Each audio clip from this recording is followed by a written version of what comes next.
அனைத்து உரிமை குரல் நண்பர்களுக்கும் வணக்கம். இனிமே ஃபீல்ட் அவுட்ன்ற பேச்சுக்கே இடம் கிடையாது. இனிமே மார்க்கெட் சிலம்பரசனுக்கு தான் அப்படின்னு சீமான் பார்த்தீங்கன்னா ரொம்பவே பெருமையாக சிலம்பரசன் குறித்து பேசியிருக்காரு. இது குறித்து அந்த வீடியோவில் முழுமையாக பார்க்க போகிறோம், வாங்க பார்க்கலாம். சிலம்பரசன் பார்த்தீங்கன்னா முந்தைய காலத்தில் எவ்வளவு ஹிட் படம் கொடுத்திருந்தாலும் தற்போது கொஞ்ச நாளாக அவர் உடம்பு போட்டதும் அதற்கு பிறகு எந்த ஒரு படங்களும் நடிக்காமல் இருந்ததும் கிட்டத்தட்ட ஃபீல்ட் அவுட் ஆகிட்டாரு அப்படின்னு சொல்கிற அளவுக்கு தான் பார்த்தீங்கன்னா அவருடைய நிலைமை போட்டு இருந்துச்சு. இருந்தபோதும் சீமான் பார்த்தீங்கன்னா சிம்பு எப்போ வேணாலும் ரீஎன்ட்ரி கொடுப்பான் அப்படின்னு பல இடங்களில் சிலம்பரசனுக்கு சாதகமாகவும் சிலம்பரசனுடைய பட வாழ்க்கைக்கு ஆதரவாகவும் பல விஷயங்களை பேசியிருக்காரு. இதற்கு பிறகு சிலம்பரசன் உடம்பை குறைச்சதும் அதற்கு பிறகு 10 தலை, மாநாடு இது போன்ற படங்களை நடிச்சு திருப்பி ஃபார்முக்கு வந்திருக்காரு அப்படின்னு பிற நடிகர்கள் பார்த்தீங்கன்னா பார்த்து பயப்படுற அளவுக்கு தான் சிலம்பரசனுடைய என்ட்ரி இருந்துட்டு இருக்கு. இப்போ கூட பார்த்தீங்கன்னா மணிரத்ன படத்தில் ஒரு சிறப்பு கதாபாத்திரம் பண்ணிட்டு வந்துட்டு இருக்காரு.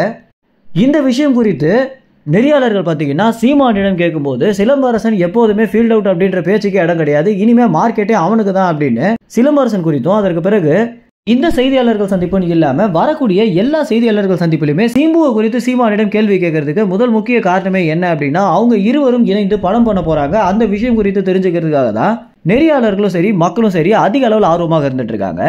இது குறித்து ஏற்கனவே சிலம்பரசனிடம் நெறியாளர்கள் கேட்ட கேள்விக்கு அவர் என்ன சொல்லியிருந்தாரு அப்படின்னா அண்ணனுடைய அரசியல் வாழ்க்கையில இனிமேலாம் படம் எடுக்க முடியும் அப்படின்றதுக்கு நம்பிக்கையே கிடையாது அப்படின்னும், ஏன்னா அவர் இருக்கக்கூடிய வேலைகள்ல படம்லாம் எடுக்க முடியாது அப்படின்றத சிலம்பரசன் சொல்லியிருந்தாரு.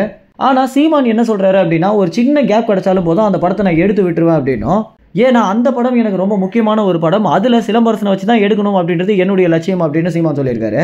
பொதுவாகவே சீமான் அரசியலுக்கு வந்த பிறகு அவர் எப்போ படம் நடிப்பாரு எப்போ படம் எடுப்பாரு அப்படின்னு மக்கள் அதிக அளவில் ஆர்வம் செலுத்திட்டு வந்துட்டு இருக்காங்க. ஏன்னா பொதுக்கூட்ட மேடைகளை விட அவர் இந்த மாதிரி படம் எடுக்கிறதும் சரி படம் நடிக்கிறதும் சரி பார்க்கறதுக்கு ரொம்ப ஆர்வமாக இருக்கு அப்படின்ற காரணங்களால மக்கள் பார்த்தீங்கன்னா இந்த ஒரு விஷயம் குறித்து அப்டேட் தெரிஞ்சுக்கிறதுக்கு ரொம்பவே ஆர்வமாக இருந்துட்டு இருக்காங்க. இதனால நிச்சயமாக தற்போது மக்களவை தேர்தல் முடிஞ்சு கொஞ்சம் கேப் இருக்க காரணத்தினால சிலம்பரசனை வச்சு சீமான் படம் எடுப்பாரா மாட்டாரா அப்படின்னு ஒரு பெரிய கேள்வி போயிட்டு இருக்கு அப்படின்னு தான் சொல்லணும். இது குறித்து அடுத்தடுத்த அப்டேட்களை உடனுக்குடன் தெரிஞ்சுக்க உரிமை குரல் சேனலை சப்ஸ்கிரைப் செய்யுங்க. நன்றி, வணக்கம்.